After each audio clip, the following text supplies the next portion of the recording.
Thank you so much for that wonderful presentation and these lays. Now we welcome the Harker School from San Jose, California.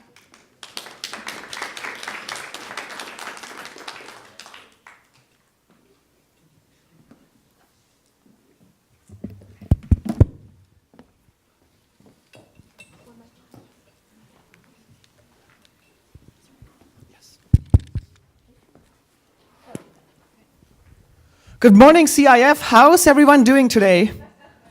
Yep. My name is Sukrit Ganesh, and I'm from the Harker School.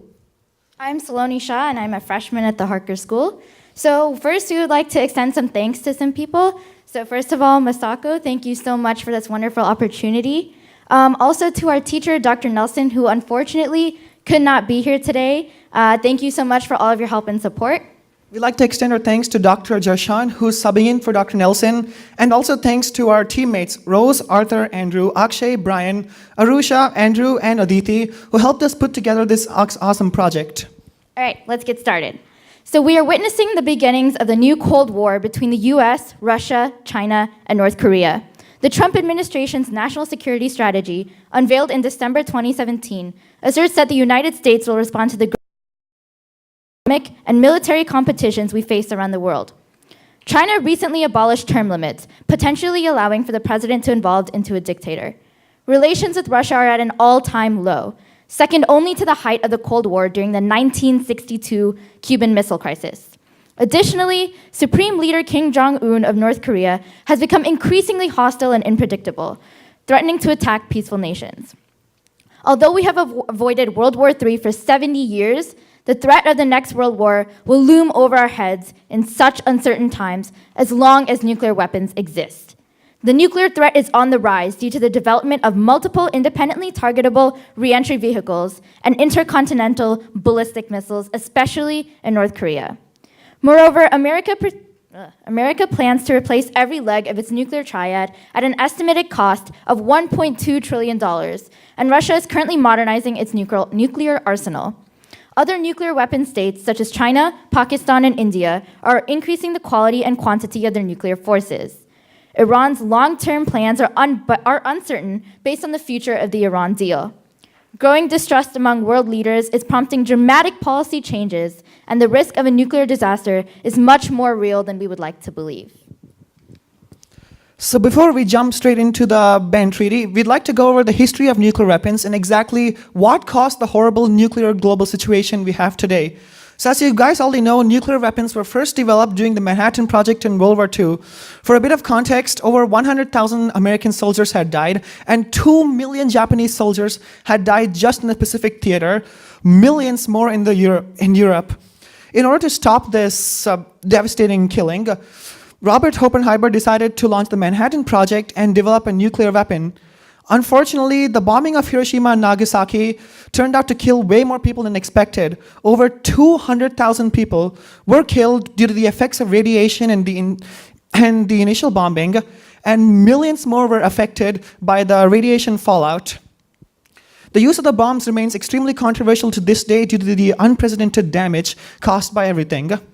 As you can see over here in these pictures, the bombs were absolutely massive. When Little Boy was dropped over Japan, the bomb cloud reached the height of commercial jetliners. It had the power of about 15,000 tons of TNT. If you're not good with numbers, that's a lot of TNT, enough to destroy, incinerate everything in a 1 kilometer radius. You can see that the beautiful city of Hiroshima, which was packed with buildings, was reduced to basically nothing but rubble and dust. As expected, the initial shock to the bombing was absolutely unprecedented. The bunker busters that were used in the past to destroy underground hideouts were nothing compared to the nuclear weapons that were used in Japan. People were originally really scared, they were shocked, they had no idea what was going to go on in the future. The entire world was astounded. Japan was forced to surrender out of fear, and officially, the nuclear age had officially begun. So after World War II, the initial shock that came after Japan, the United States and the Soviet Union became increasingly hostile to each other, starting what is known as the modern Cold War. namely because the US feared the communist oppressive government of the Soviet Union, and the Soviet Union was upset that the United States was not treating them as a legitimate country. They soon began to develop nuclear weapons and hydrogen bombs in order to establish nuclear and military supremacy, with the United States testing the first hydrogen bomb in 1952, the Soviet Union following in 1953. The arms race was not without its own impetus. It was mainly caused because the two countries needed one thing, and that was military supremacy. Learn that right, military supremacy.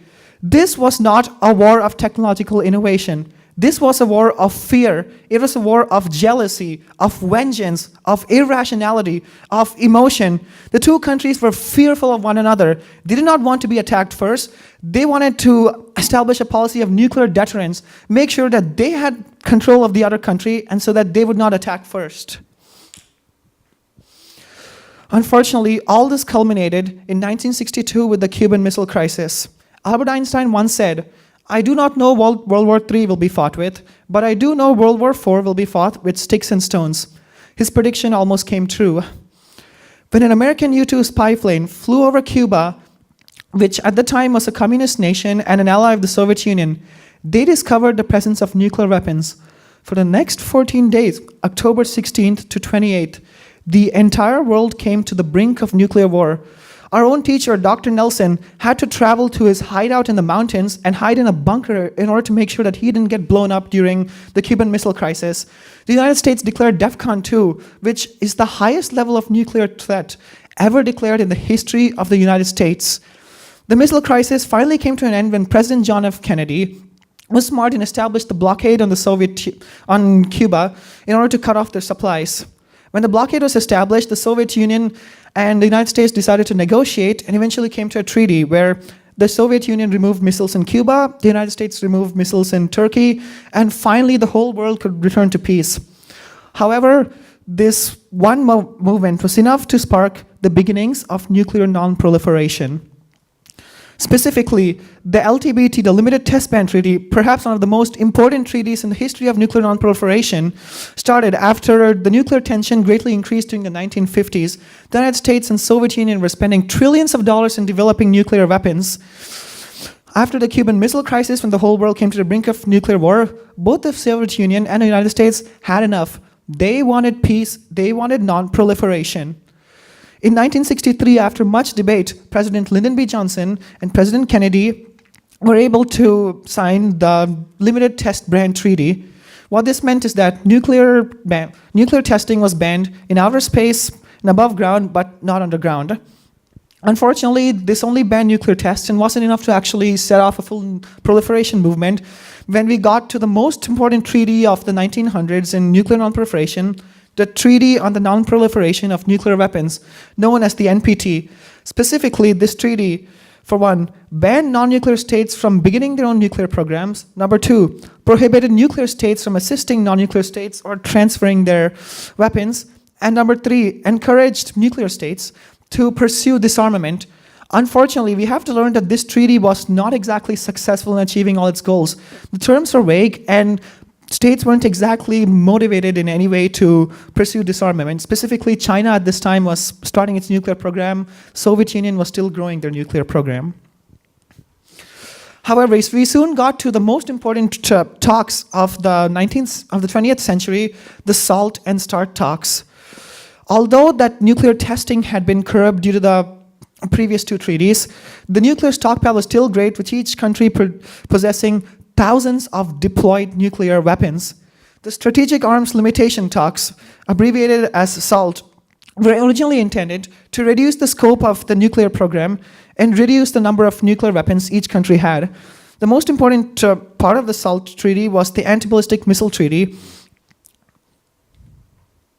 So just as a brief overview, anti-ballistic missiles were used for the policy of nuclear deterrence, where when one country had thousands of nuclear weapons pointed at the other, they believed that they could use anti-ballistic missiles to counter that nuclear attack in order to diminish that nation's own nuclear potential. Banning anti-ballistic missiles overall alleviated the threat of nuclear deterrence and led to the formation of the START II talks, which were meant to limit multiple entry warheads, basically nuclear weapons which could target multiple targets with just one rocket. Finally, when SALT II passed, strict restrictions were established on nuclear stockpiles. We then got to the START talks, which took place during the Reagan and Bush eras. They were meant to further reduce the nuclear weapons count, which resulted in a dramatic reduction in nuclear weapons. Thanks to the shrewd negotiations of President Ronald Reagan, START I was passed in 1994 after the collapse of the Soviet Union, which dramatically reduced the nuclear weapon stockpile and completely banned INFs, intermediate range missiles, which were considered to be one of the most deadly at the time. START II eventually followed up, but unfortunately these talks never came to fruition because the countries felt there was no need to carry on. They were replaced by the SORT Treaty and the New START treaties, which even today remain in effect. Finally, the arms race had come to an end. The Soviet Union was going bankrupt. We can see how devastating the arms race was. The United States and Soviet Union had spent trillions of dollars in the arms race. It had devastating consequences on the economy. The USSR and America had enough. They had signed these treaties, and they decided it was time we stop fighting each other, we adopt a policy of peace, and instead of fighting each other and trying to develop nuclear weapons, why not group together and pursue more useful things like, for example, space exploration? The United States and Russia continue to be partners in space exploration today. So you can see here, this was what happened during the arms race. 1962, Cuban Missile Crisis, peak of the United States stockpile. About 1980s, middle of the 1980s, so the Soviet Union had about 40,000 nuclear weapons. Right now, they have much fewer, but unfortunately, even having one nuclear weapon is too much. Now getting on to some current nuclear conflicts, what is the state of our world today? Unfortunately, we are far from peaceful. Since the 1947 division of India and Pakistan, they have had absolutely hostile relationships. It's hard to know, but my grandparents who live in India experienced it firsthand, the terrorism, the bombings, the hostility, the racism that still takes place today in India and Pakistan. India has a no first strike policy, but unfortunately Pakistan doesn't. They believe that if there's a threat of nuclear war or a threat of invasion, they can use nuclear weapons even before India uses it first. Since the tensions between the two countries are high, they're in a current state of gridlock and continue to develop the nuclear weapons programs, even though they agreed to not conduct any explicit nuclear tests. Now comes another problem, which is with China. China was late to the nuclear race. When the Soviet Union and the United States started early, China wanted to get in because they felt that they didn't want to be left behind. They currently possess 270 nuclear weapons, and they were dissatisfied with the SALT talks because they felt they were being left out in the nuclear arms race. They also recently abolished term limits, which gives way to the potential for a dictatorship with President Xi Jinping. The China situation is pretty serious, and we need to work hard to alleviate the nuclear weapons situation there. Finally, we get on to North Korea. So perhaps the most stressful issue in modern society has to do with North Korea and their nuclear weapons programs. Now, I'd like to start. The reason why North Korea is how it is today is not necessarily because they chose to be. They are developing nuclear weapons out of fear. In the 1950s, when the United States joined up with South Korea to invade North Korea, the troops were absolutely brutal. I have seen pictures of the Korean War. I have seen the casualties, and it was absolutely devastating. Millions of innocent civilians were killed. They were brutally tortured. Oftentimes, they were assaulted by soldiers. And what happened is that the North Korean media, they have sensationalized all these instances. All these pictures, all these stories have been turned into propaganda. And even today, North Korea continues to maintain a hostile relationship to the United States with propaganda and racism running abound. Despite the fact that talks in the 1950s and 1970s were initiated, these talks went nowhere. In 2003, North Korea withdrew from the NPT after much speculation, much stress. They conducted their first nuclear test in 2006. The whole situation has gone downhill from there. The two countries aren't willing to negotiate. North Korea conducted more tests in 2016 and 2017, and President Trump and Kim Jong-un are now sending threats to each other in a 21st century, an age of peace. Two UN member states are threatening to blow each other up, calling each other rocket men, boasting that they have the best nuclear weapons and that they have the potential to devastate each other. All right, now for an overview of the TPNW. The Treaty on the Prohibition of Nuclear Weapons, also known as the Nuclear Weapon Ban Treaty, is a legally binding agreement signed by 57 countries, banning the possession, development, and deployment of nuclear weapons with the ultimate goal of totally eliminating them. Drafted by the UN in response to the growing nuclear threat, the treaty was adopted on July 7, 2017. On September 20th of the same year, the treaty opened for signature. An ambitious and idealistic treaty, the TPNW has only been ratified by 7 countries: Venezuela, Cuba, Palestine, Mexico, Thailand, Guyana, and Vatican City. While over 57 countries have signed the treaty, none of the major nuclear states, including China, America, Russia, North Korea, Israel, India, Pakistan, the UK, and France, have signed. While the NPT deals with the spread of nuclear weapons, the TPNW aims towards prohibition with the end goal of total elimination. And the core idea of the TPNW is to build upon the NPT and to take the next step towards unity and peace between nations as a means to eliminate the fear of nuclear usage. However, this is currently unachievable, as all current nuclear weapon states have refused to sign the treaty in order to ensure that they are not making a binding agreement that would affect their soft power if they were to violate their promise to denuclearize. So some motivating factors for ratification and challenges of the TPNW. Ideologically, the premise of a world without the threat of nuclear weapons drives the ratification of the Treaty on the Prohibition of Nuclear Weapons. More specifically, people are deeply concerned about the catastrophic humanitarian consequences that would result from any use of nuclear weapons. People are cognizant that the catastrophic consequences of nuclear weapons cannot be adequately addressed, transcend national borders, and pose grave implications for human survival and the environment. In other words, the high magnitude of an event of nuclear weapon use is impending. Only one such instance is needed to contextualize its gravity: the US bombing of Hiroshima and Nagasaki. Such a disastrous outcome drives the impetus behind ratification of this treaty. Even if nuclear armed states plan to use arms for deterrence and not for war fighting, like in Hiroshima, proliferation remains a destabilizing threat. Non-nuclear weapon states are worried about the possibility of lost or stolen nuclear weapons being obtained by malicious actors such as terrorist groups. As a signal of intent, countries are motivated to ratify in the name of public conscience. Basic human principles indicate a need to eliminate weapons, such as nuclear weapons, that have the ability to inflict massive destruction. The reasoning behind the current push for a treaty has been the inaction that has plagued contemporary non-proliferation and disarmament efforts. The sluggish pace of current disarmament efforts by NWS spurred concurrent action by non-nuclear weapon states to get rid of nuclear weapons in the form of creation, signing, and ratification of the treaty. The treaty itself represents a first step to delegitimizing and stigmatizing nuclear weapons, both legally and in the court of public opinion. However, not all states signed or even attended the treaty talks. None of the nuclear-armed states took part in the negotiations nor the voting, with NATO also opposing the treaty as a whole.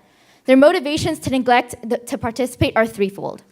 First, the treaty does not offer a solution to the situation in North Korea.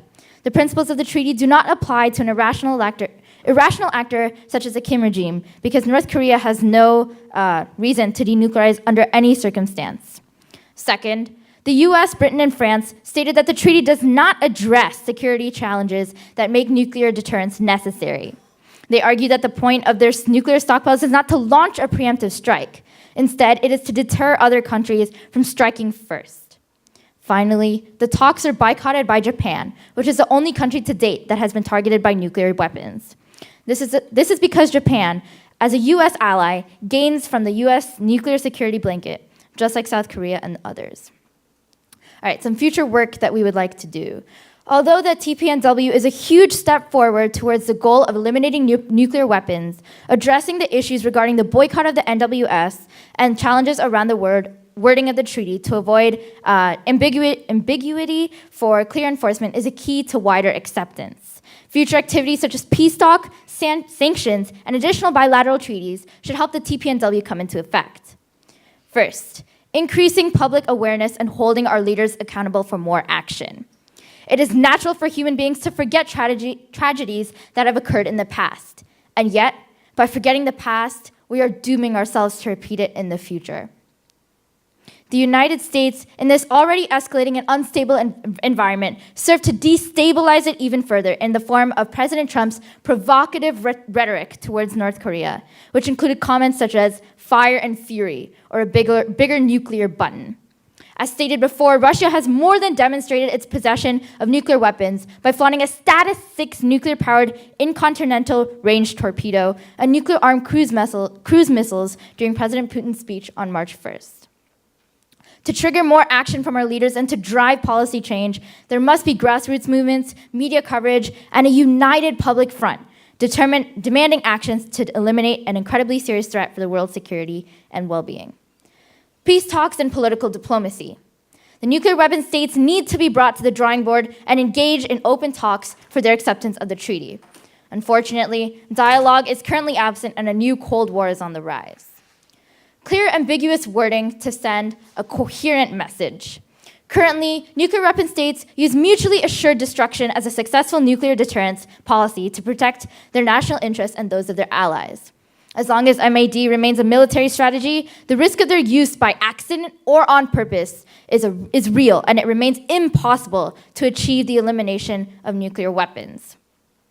Broaden the definition of testing. Currently, the TPNW only prohibits nuclear test explosions as linked to the CTBT. As nuclear testing is required to maintain current nuclear stockpiles, testing is a key component in the nuclear arms race. Computer advancement now provides the ability to monitor and maintain nuclear stockpiles without the need for nuclear weapons testing. The definition of testing in the TPNW should be expanded in order to also prohibit computer simulation testing and subcritical nuclear testing. Improve the credibility of the TPNW. The TPNW needs to build its credibility to ensure its ability to provide nuclear-free security for all. Credibility would build confidence amongst nuclear weapon states to consider disarmament steps and accede to the treaty. Last but not least, uniform safeguard requirements. Currently, the TPNW has a different safeguard requirements for non-nuclear weapon states and nuclear weapon states. The nuclear weapon states, when they decide to accede, have to adhere to the comprehensive IAEA safeguards, along with additional protocol requirements.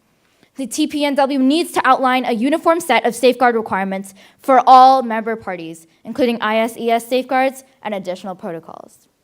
So thank you guys for listening to our presentation. I hope you have a good understanding of exactly what we need to do to make the TPNW a more credible and a slightly more practical treaty, and to work towards our quest to eliminating nuclear weapons from this world once and for all. Nuclear weapons don't cause peace, they cause fear, and they cause instability, and we need to make sure all nuclear weapons are gone from this planet once and for all in order to ensure a peaceful and happy world for everyone.